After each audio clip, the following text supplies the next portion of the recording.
get to know your team for who they are individually, and the rest will follow because you're going to know what they like, what they don't like. And then that alone will help you, I think, in every aspect, like where to train them, where to develop them, or what not to give them if you have a choice. Welcome to Vibecast, the podcast that dives deep into the heartbeat of workplace culture. I'm your host, Kristi. Join me in conversations with extraordinary leaders as we unravel their experiences, both positive and negative, that have impacted workplace culture. This podcast is more than storytelling. It's about actionable insights. Are you ready to transform the vibe at your workplace? Let's go. Today, I chatted with my colleague and friend, Natalie Duke. Natalie works with me at Scootvik Consulting, so this was a special episode. She's an HR consultant with a knack for turning workplace chaos into collaboration and efficiency. She has a background in employee engagement, process improvement, and people-first strategies. From enhancing company culture to streamlining HR processes, she thrives on creating workplaces where people want to work and where the results speak for themselves. Whether it's solving tricky people challenges or building scalable solutions, she's all about driving meaningful change with a human touch. That last part's super important. And best of all, I get a front row seat to see her work her magic with our clients. During our conversation, we took a bit of a twist from most of my conversations and discussed vibes from an employee's perspective. Can't wait for you to hear how simple it really is.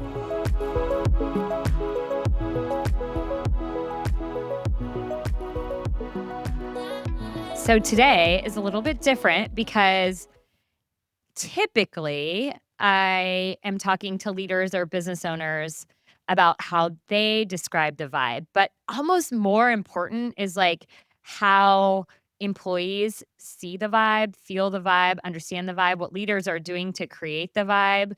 And so today, Natalie, who works for me or with me, shall I say, is here and we're going to dive into the vibe from an employee perspective. And this isn't for Natalie to tell me what a great leader I am. This is for Natalie to help us understand, those listening in, like what that looks like and what that feels like on the side of the employee, because that's really what it's all about, right? The majority of the organizations are employees. So, welcome. This is a different twist, but I like to spice it up, especially for the new year. So, Natalie, as I always do, I'd love for you to talk me through how you define a vibe. Yeah. So I think it's like, especially from an employee's perspective, it's like how you feel in a workplace, all things considered. So, like body language, how people treat you, how you feel when you're getting up. Do you want to go to work? Do you not? So I think it's a feeling and then also all of those things combined. Okay, I've been having this conversation a lot with people. Do you think that the vibe is static in an organization or does it change over time? I think it can change because there's different leaders. You can change leaders. Some people leave, some people go. I think it totally can change. Cool. Okay. So, with that in mind, I want you to kind of just talk me through your journey. So, you're in HR. A lot of people that I talk to don't set their sights on being in HR. They say, oh, I'm going to go do this, and then kind of fall into HR. But I think you had a little bit of a different journey where you said, I'm going to go into HR. So, maybe start there of like why that was important to you, and then talk us through your journey a little bit and any defining moment where you said like HR is one thing, but like creating the right vibe and experience is another. Yeah, I've always been passionate about helping people. So I actually went to school for psychology and then realized quickly that it was very and it's emotional and depending on which route you want to go. So um HR was like business and able to help people at the same time. So that's kind of like what made me get into it. And I'm just passionate about helping people. And that drove me then in turn to like meeting you, which showed me more about like how much of an impact you can make. People go to work every single day, usually. It's a big part of their life. So why not help people in that aspect of their life? Yeah. Okay. So helping people is like a broad topic. So why helping people at work? Was there something like that really was like, "Oh, that's the area of helping people that I want to go into?"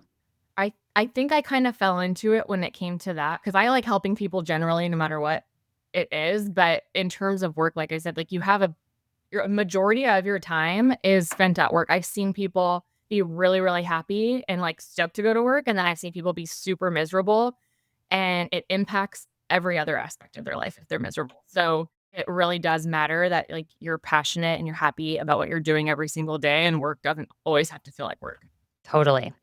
So, Natalie and I have an interesting journey together because she worked with my younger sisters at In N Out. And for anybody in California, or I guess it's other states now too, but just in select states in the US, I will say anybody who goes to In N Out to get a burger has an experience.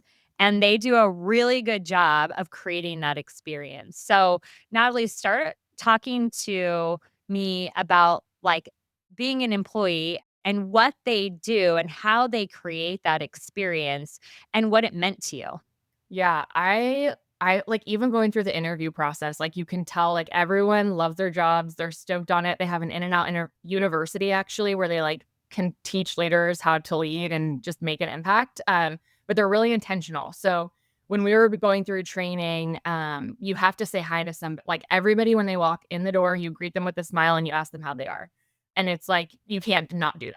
No flexibility on that one. No flexibility, yeah, which I liked, because it's, like, showing that you're excited for people to come in, and you're, like, again, creating that experience where people are, like, feeling that it's a warm and friendly environment, but every step of the way, they're just intentional about everything, so they go through a training like, even if you're not in leadership, they go through a training process, and then you have quick checks, and it's, like, 3 areas where you're doing awesome, 3 areas where you can improve, and it doesn't mean you're doing bad, but it's you can improve in these areas, and you go through a few of those, and it's very clear, like, how to move up.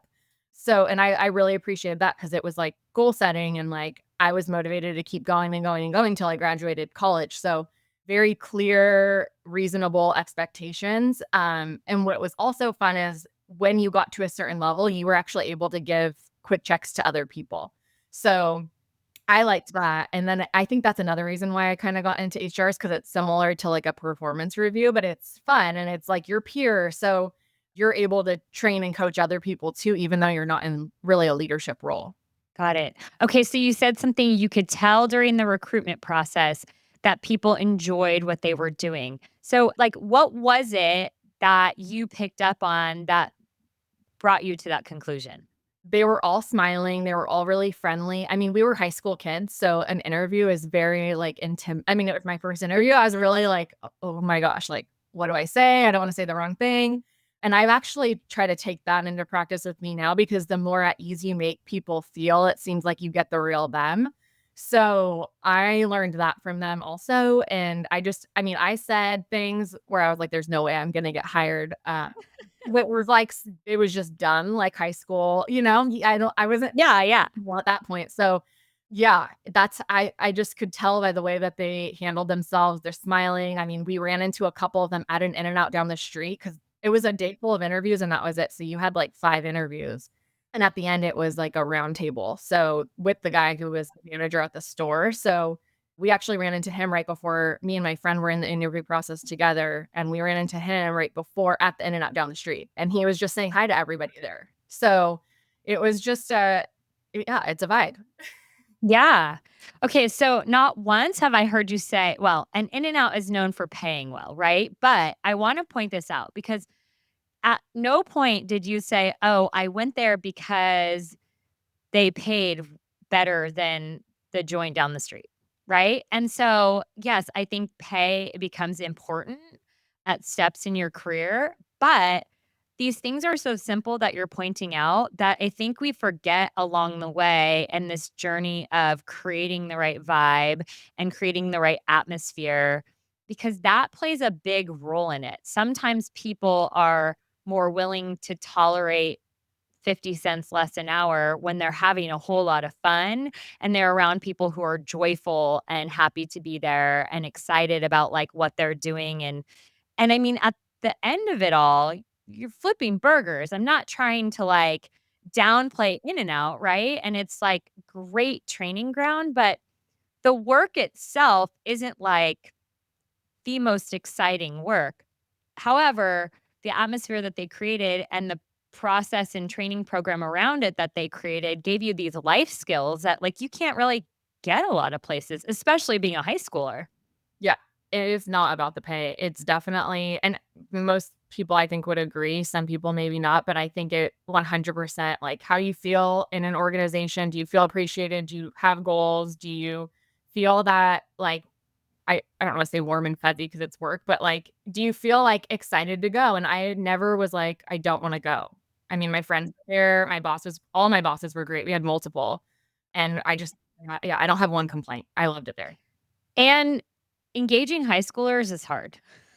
Yeah, I mean, they actually go to high schools too. So, we were at our high school, I think a week, and I didn't even know about it because of that. I found out about that after with, like, business cards. So, they were in like, again, really intentional, trying to, like they knew their group, they knew who they wanted to target, and they went for it. There were over 2,000 people at these interviews. Wow. Wow. So they knew their group and they knew themselves, right? Like, this is who we are and this is how we play. Okay. So I have two questions from that. One, as you left, was it hard to leave that? And like, what did you look for in another organization to kind of replace what you had?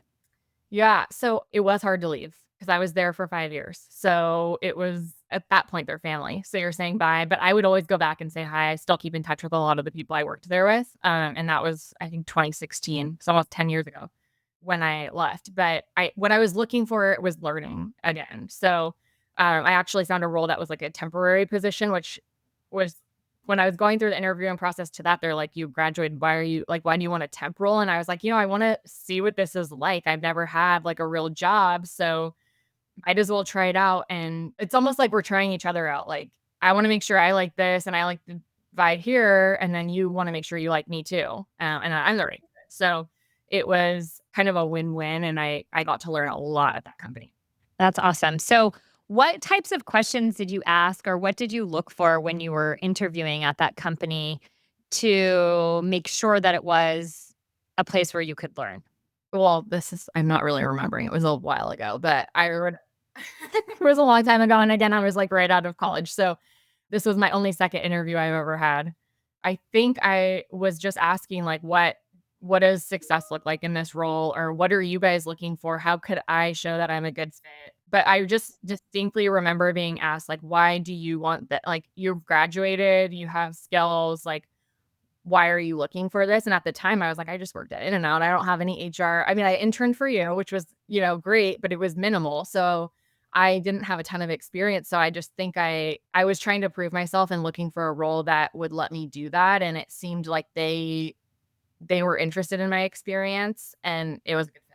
And I think that's an interesting point you bring up is like it doesn't always have to follow like the social norms of you graduate and then you go get a full-time job. And I think that's like actually the pitfall that people fall into is that they, graduate from college and they're like, okay, they should themselves into things versus like following what feels right and what maybe their desires are. So oh, I graduated from college. I should go get this full-time job. I should go follow this career path. I should go do this thing.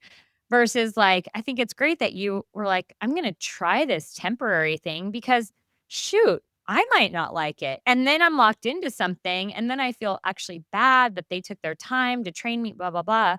Right. And it's like, I think it could be both. I think so often organizations look at temporary as like, well, nobody's gonna really want a temporary job.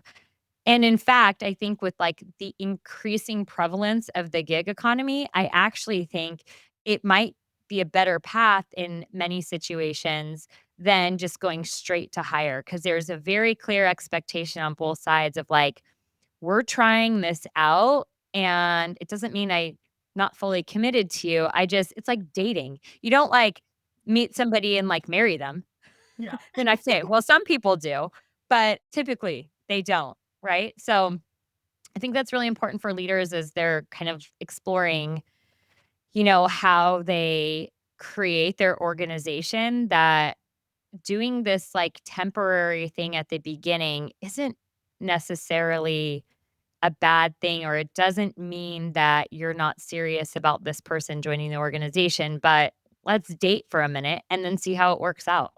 It's just being flexible, and then I think people are gun shy too because they've had a bad hire or a couple bad hires, and then they're like, "Well, I want someone temporary, but am I gonna find someone good?"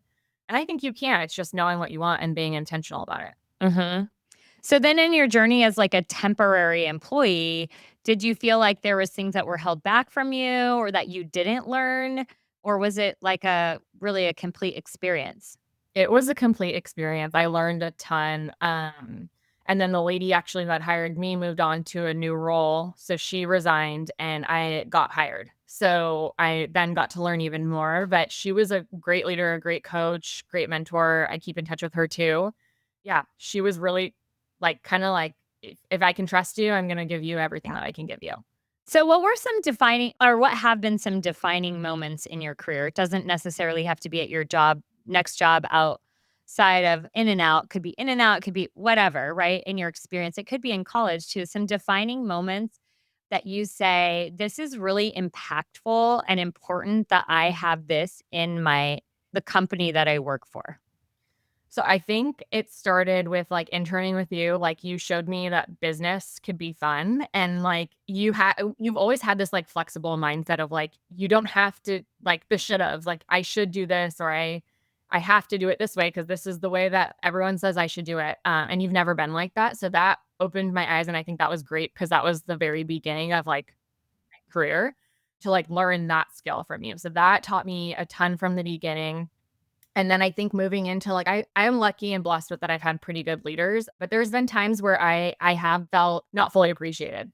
So, I think those were also learning moments. It doesn't mean that they were, like, all bad. It just showed me, like, okay, be intentional and show people that you care kinda before it's too late because then you lose impact and you lose it doesn't feel the same. So, I've just been blessed, I think, in both areas. Yeah. Okay. Let's go back to because, it's not all good all the time. So let's go back to those moments where you didn't feel appreciated. Like, what did that look like? And we'll reserve names, we'll reserve companies. We don't need to talk about who, what, when, where, why, but let's talk about how. How did that show up? What did that look like? What are some things for leaders to keep in mind to be able to show appreciation? Yeah, I think you need to know your team and figure out what motivates them and because for me, it's not all about money. I just like being shown like, "Hey, you're doing a good job," or told this, and raises will come, but my mentality was like, if I'm doing well, they will realize it and they will show me, and then the raises will come. I didn't always get that, but then my reviews would come around and it was like, "You're, going above and beyond," and then getting average increases. So it wasn't matching up, which to me, I was like, "Something's off here." I mean, I did the process. I was involved in it because I was HR, so I knew how it worked, but just the fact that the 2 weren't matching, like, I'm being told one thing and then the money wasn't the same, and again, it's not all about money, but to me, it's not transparent and it's not matching, which to me, something was off, and so I did stay there for a long time. I just continued to work and work and work, and then I got to a point where it's like, money does matter at some point. You need to, like, continue to grow, especially early in your career, so I started looking elsewhere because and again, in my mind was, if I'm working hard, the right people are gonna appreciate it and the right people are gonna, show me. So I ended up resigning, finding a new role, and that is when they were like, "Oh, wait, I actually want you to stay. You have done a great job. Like, what do you want? What can I do to keep you here?" And that to me was like, it's kinda too late at that point because I wanted to be shown appreciation when I was there, not having to, like, resign to be told that. Right. Yeah. And how often, I mean, we see it on the HR side all the time. And I don't think like if I think back from the leader's perspective, right? I actually don't think it's because they're just waiting for somebody to resign, but I think they forget about all of the things that are important because we get caught up in like the day to day, right? The task and the things that need to be done versus doing the things and making people feel good about it. So it's like both can be true. It's like how we do it and what we do. But that's a really great point because I think that happens a lot.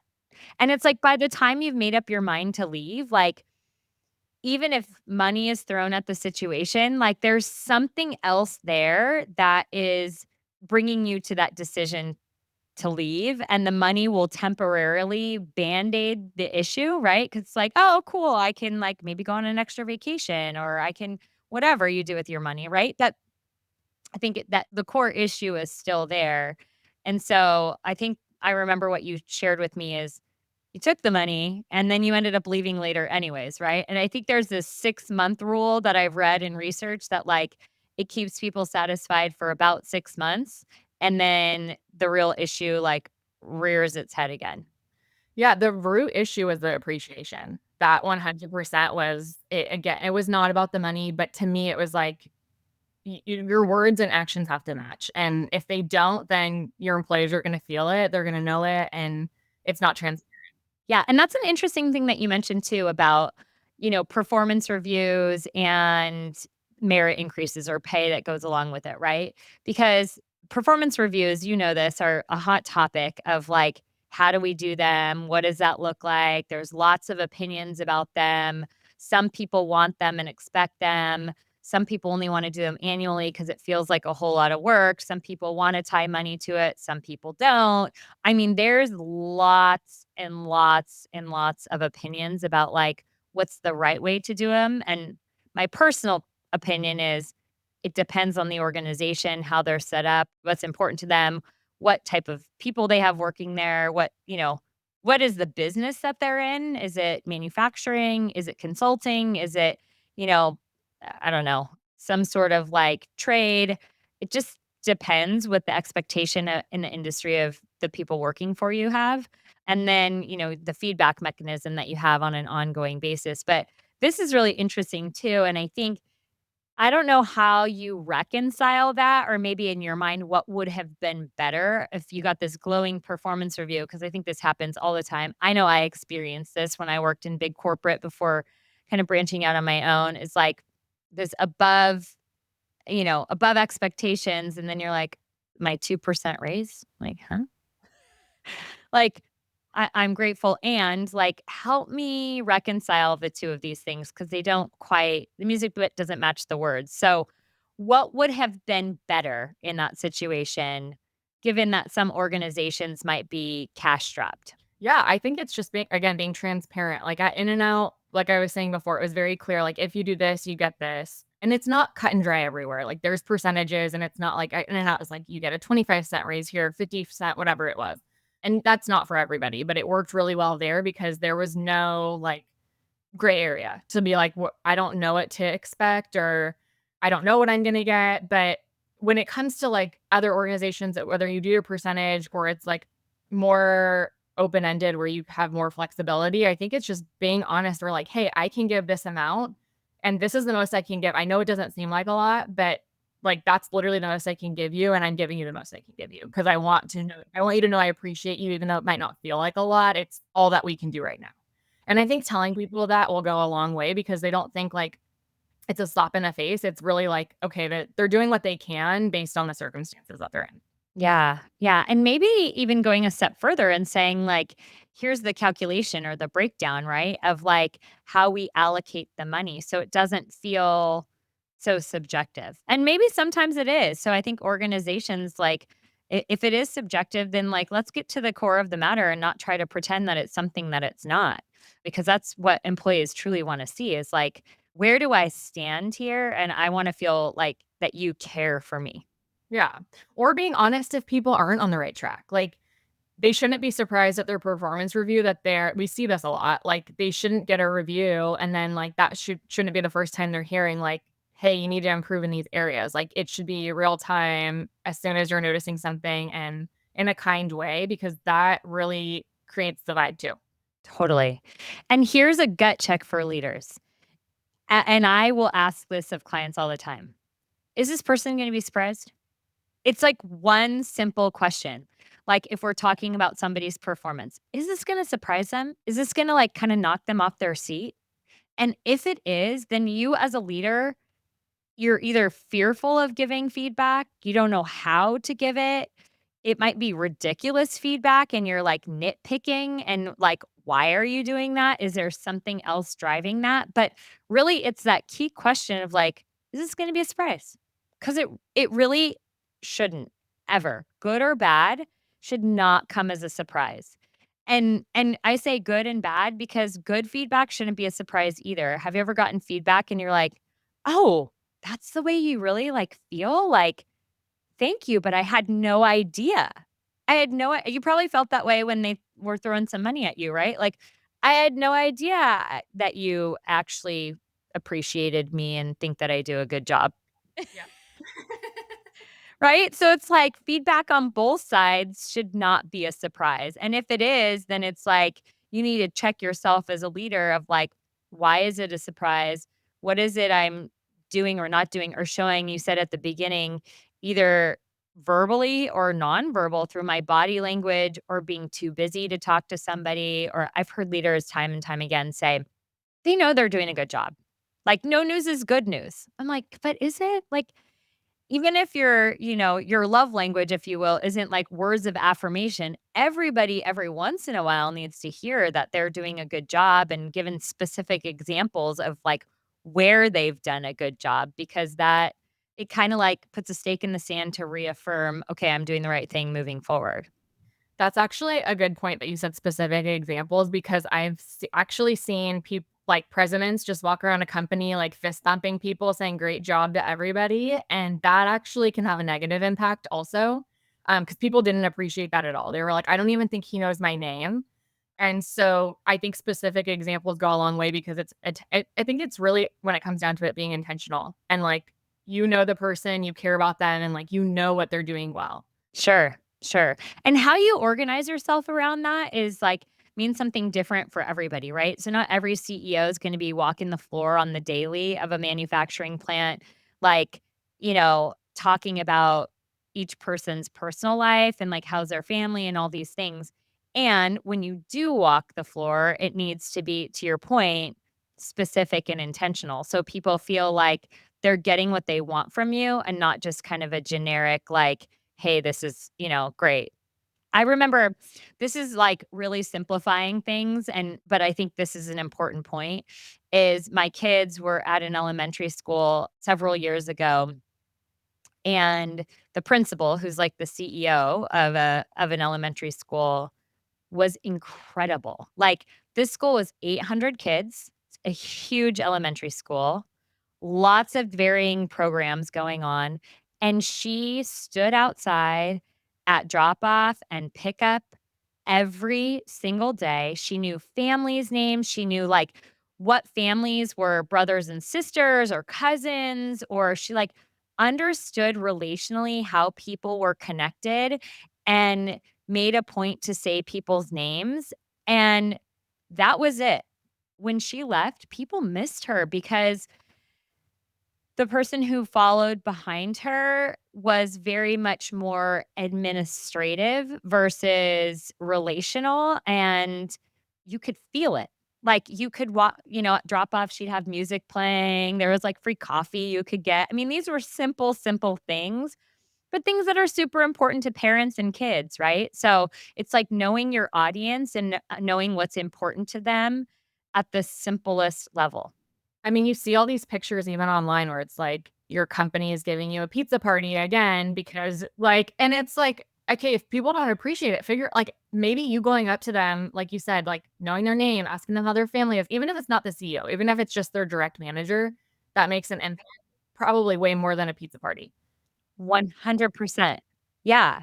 Like, don't go spending your money on things that don't matter. Spend your time and finding out what actually matters and then go do that thing. Because I know time is money, but that might be better spent than a pizza party. I mean, even the fact that, like, if a leader asks somebody, like, "What motivates you?" Like, "What motivates you? What demotivates you? What do you like to do? What do you if I could get something off your plate," you ask me this all the time, like, "What would it be?" That just shows that you care. Like, and you didn't even do anything yet. You're just simply asking the question. I know, I think all too often we as leaders forget that we were employees too at one time and, like, what did we want? And so in the busyness of work, we just forget to stop and pause and think. And I was, in fact, having a conversation on New Year's Eve with a friend, and I was just asking around the table like I do, like, "Hey, you guys have any, like, goals for the year?" And, everyone's kinda like, "Oh, I don't know," and I haven't really put any thought to it, and I asked a different question that actually I got from my sister, and I asked the question, and maybe this is something for leaders to ask their employees, is, "What's something that's been on your mind consistently lately?" And, like, it provoked a lot of conversation, I will say. And one of the biggest takeaways for me during my conversation with our friends was that our phones are a distraction for thinking. And I am the worst offender of this, but think about this as a leader, right? And you're working and people are calling you and texting you and you're getting emails pinged to your phone and you're just like in it.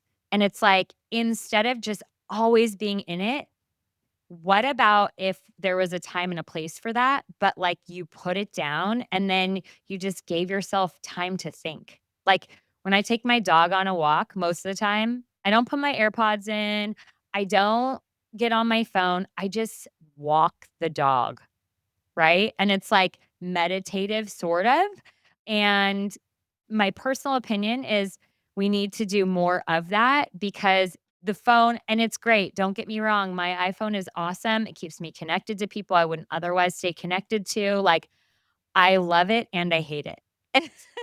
And, like, it becomes a distraction, right? So that was my friend was articulating that, like, that's something that's been on his mind lately of, like, how much of a distraction it is to constantly pick it up, and it hasn't given him the time and space to think about goals for this year.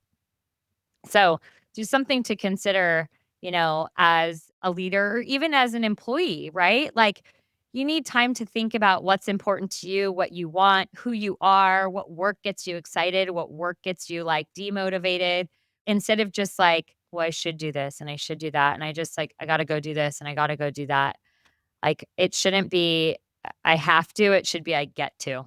Yeah, it's funny these questions because in coaching calls, we have questions like this, where we're like trying to get to the root issue of things. And when you ask these questions, people are like, I don't know, I've never thought about that before. And it's like, okay.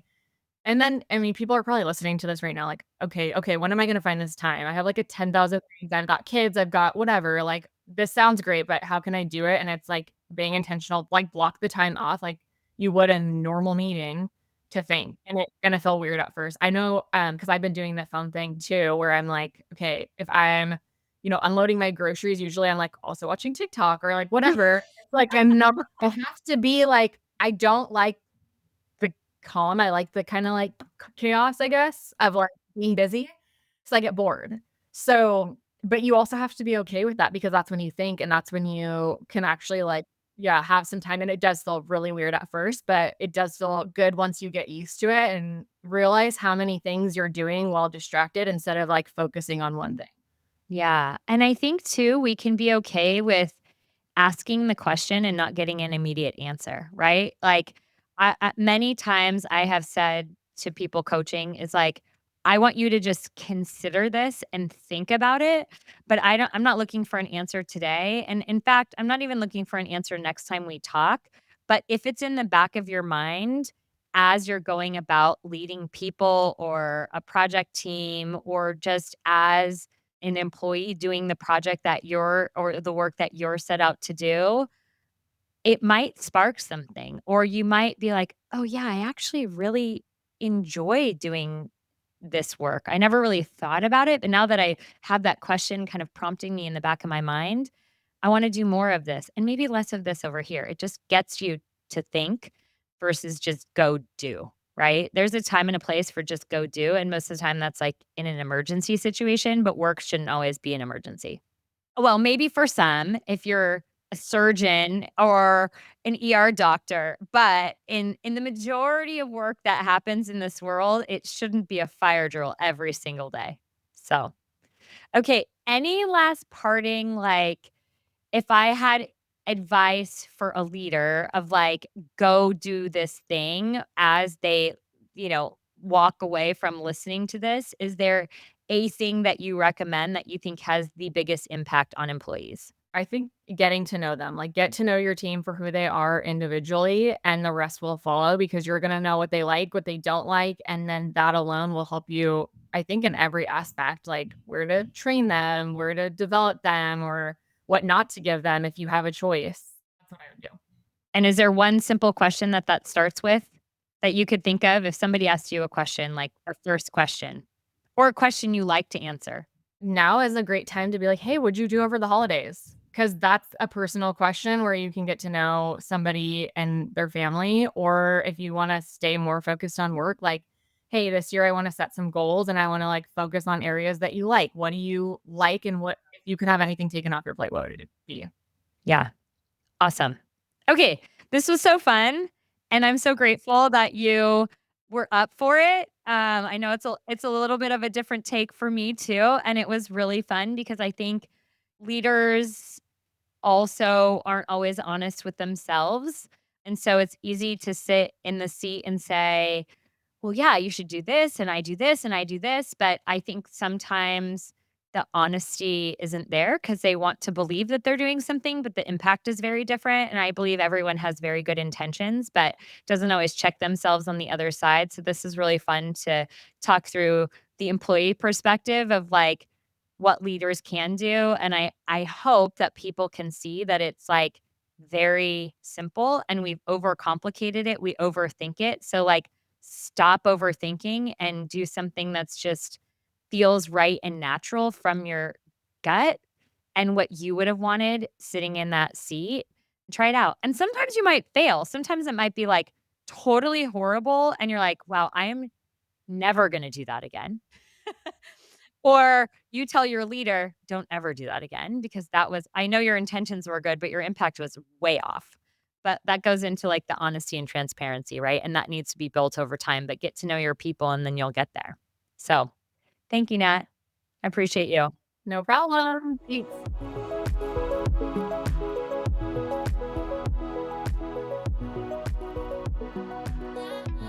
In my chat with Natalie, we explored the concept of workplace vibes from an employee's perspective and how the vibe can change with different leadership styles, the importance of creating a positive work environment, and the impact of appreciation and recognition on employee satisfaction. Do not underestimate this and don't wait until it's too late. Thank your employees often. Natalie also shared her journey into HR and her experiences at In N Out and the lessons learned about employee engagement and motivation during her time there. Above all, Natalie emphasized how important it is for leaders to be intentional in their actions to impact the vibes. Don't forget, this is super simple, my friends, and keep vibing. If this episode inspired you and you want to see how you can take the next step to creating a better vibe within your organization, I'd love for you to download our complimentary 75 Vibes worksheet. This is a simple tool to create a habit and mindset around creating great vibes in work and life. The best part, it's simple and it works.